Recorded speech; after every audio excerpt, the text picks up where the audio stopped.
আমার সকল দর্শক বন্ধুকে শিপ্রা সিম্পল ব্লগে অনেক অনেক স্বাগত জানিয়ে আজকের ভিডিওটি শুরু করছি। কাছে এবং দূরে যে যেখান থেকেই আমার এই ভিডিওটা দেখছো, আশা করছি সবাই সুস্থ আছো এবং ভালো আছো। ভগবানের আশীর্বাদে আমরাও খুব ভালো আছি। বন্ধুরা, শ্রী শ্রী মা শারদা বলেছেন, আমাদের জীবনে শত ব্যস্ততার মাঝেও আমাদের দুই বেলা ভগবানের স্মরণ করা উচিত। ব্রহ্ম মুহূর্তে ও প্রদোষকালে ভগবানের নাম জপ করা অত্যন্ত শুভ। আমাদের মন শান্ত হয় ও চিত্ত শুদ্ধি হয়। আর তাই আমি নিত্য সন্ধ্যা পূজা কিভাবে করে থাকি সেই ভিডিওই এখন তোমাদের সাথে শেয়ার করতে এসেছি। তাহলে চলো বন্ধুরা, ভিডিওটি শুরু করা যাক। প্রথমেই আমি 1 ঘটি পরিষ্কার শুদ্ধ জল নিয়ে নিয়েছি, যেটা আমি ঘরের চৌকাটে ভালো করে এখন ছড়িয়ে দিচ্ছি। নিত্য সন্ধ্যা দেওয়ার আগে আমি এরকমভাবে ঘরের চৌকাটে জল ছড়া দিয়ে থাকি। তারপর আমি পরিষ্কার শুদ্ধ জামাকাপড় পরে এসেছি। ভাত খাওয়া দুপুরের জামাকাপড়গুলো ছেড়ে আমি পরিষ্কার শুদ্ধ জামাকাপড় পরে এসে প্রথমেই আগে ঠাকুরের কাছ থেকে দুপুরবেলার পুজো করা যে ফুলগুলো ছিল সেগুলোকে সরিয়ে নিচ্ছি। নিত্য সন্ধে দেওয়ার সময় এরকমভাবে দুপুরবেলার ফুলগুলো সরিয়ে নেওয়া উচিত। আর তারপরে আমি ঠাকুরের সামনে এইভাবে জল ছড়া দিয়ে দিলাম। তারপরে আমি একটা শুকনো কাপড় দিয়ে ভালো করে মুছে নিচ্ছি, শুকনো করে পরিষ্কার করে মুছে নিচ্ছি। এরপর আমি হাতে গঙ্গা জল নিয়ে 3 বার মুখে ছিটিয়ে নমো বিষ্ণু নমো বিষ্ণু নমো বিষ্ণু করে তারপর গঙ্গা জল দিয়ে হাতটা পরিষ্কার করে ধুয়ে নিলাম। তারপর আমি হাত জোড় করে বিষ্ণু স্মরণ করে নিলাম। ওং অপবিত্র পবিত্র বা সর্বাবস্থান গতই পিবা যশ্বরী পুণ্ডরীকাক্ষ সহবাজ্য অভ্যন্তর সূচি নমঃসূচি নমঃসূচি নমঃসূচি। তারপর আমি সর্ষের তেলের প্রদীপ, ঘিয়ের প্রদীপ ও ধনুচির মধ্যে একটু করে কর্পূরের গুঁড়ো দিয়ে দিলাম, কারণ এগুলো দিয়ে একটু করে আরতি করে নেব আমি ঠাকুরের কাছে। আর এখন একটা থালার মধ্যে কিছুটা ফুল সাজিয়ে নিচ্ছি ঠাকুরের কাছে নিবেদন করার জন্য। আর এখন আমি ঠাকুরকে খেতে দেবো, তার জন্য গ্লাসে একটু জল নিয়ে নিলাম আর থালাতে 2টো বাতাসা দিয়ে দিলাম। আমার কাছে নিত্যদিনে যা থাকে আমি সেই দিয়ে আমি ঠাকুরকে ভোগ নিবেদন করে থাকি। আর এখন আমি ঠাকুরের খাবারের মধ্যে একটু করে কর্পূরের গুঁড়ো ও জলেতে একটু কর্পূরের গুঁড়ো দিয়ে দিলাম আর ঠাকুরকে ভোগটা নিবেদন করে দিলাম। আর আমি নিত্যদিন সন্ধেবেলা আমি শুধুমাত্র গোপালকেই ভোগ নিবেদন করে থাকি। আর এখন আমি ঠাকুরের কাছে ফুলটা নিবেদন করে দিচ্ছি।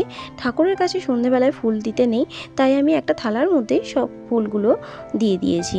আর এখন আমি সর্ষের তেলের প্রদীপটা ধরিয়ে নিলাম আর ঘিয়ের প্রদীপটাও ধরিয়ে নিলাম। আর এখন আমি ধূপটাও জ্বালিয়ে নিলাম।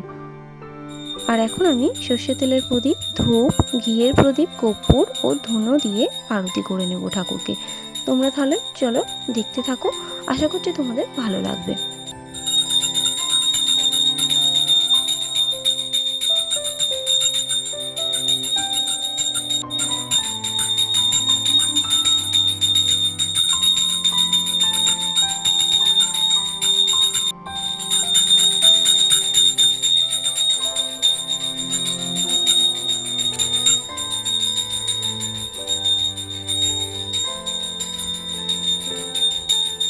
আর এখন আমি ধুনুচিটা জ্বালিয়ে নিচ্ছি, কারণ ধুনুচিতে ধুনো দেওয়া আমার হয়ে গিয়েছে। আর প্রত্যেক বৃহস্পতিবার শনিবার এরকমভাবে নারকেলের ছোবড়া দিয়ে আমি ধুনো দিয়ে থাকি।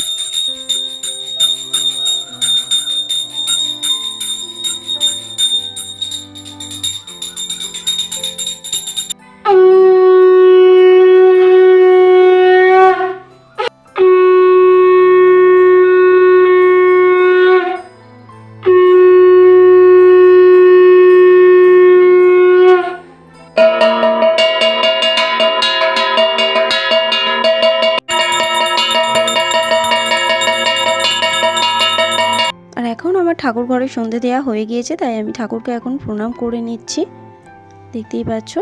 আর এখন আমি চলে এসেছি আমাদের দোতলার ওপরের ঘরে। এখানেও আমি সন্ধ্যের প্রদীপ দেখিয়ে নিচ্ছি। এখানে বিশ্বকর্মা ঠাকুর, লক্ষ্মী গণেশের মূর্তি রয়েছে, তাই আমি প্রত্যেক দিন এখানেও সন্ধ্যে প্রদীপ দেখিয়ে নিই। আর এখন আমি আমাদের দাবায় ঘরে যেসব ঠাকুরের ছবিগুলো রয়েছে সেগুলোতে একটু করে সন্ধ্যে প্রদীপ দেখিয়ে নিই। ঘরেতেও এরকমভাবে আমি সন্ধ্যে প্রদীপ দেখিয়ে নিই। আর এখন আমি চলে এসেছি তুলসীতলাতেও এইভাবে আমি সন্ধ্যের প্রদীপটা দেখিয়ে নিচ্ছি। আর এখানে আমি নিত্যদিন ধূপ আর মোমবাতি জ্বালিয়ে দিয়ে যাই, আর এখানে ঘিয়ের প্রদীপটাও রেখে যাই। আর এখন আমি ধুনো নিয়ে ঘরে ঘরে ধুনো দিয়ে দিচ্ছি একটু করে, আর তুলসীতলাতেও একটু ধুনো দিয়ে আরতি করে নিচ্ছি। তো এই ছিল আমার নিত্য সন্ধ্যা পূজার পদ্ধতি। তোমাদের যদি ভালো লেগে থাকে ভিডিওটি, তাহলে লাইক ও শেয়ার করে দেওয়ার জন্য অনুরোধ করছি। আর কমেন্ট করে অবশ্যই জানিও ভিডিওটি কেমন হয়েছে। আজকের মতো টাটা।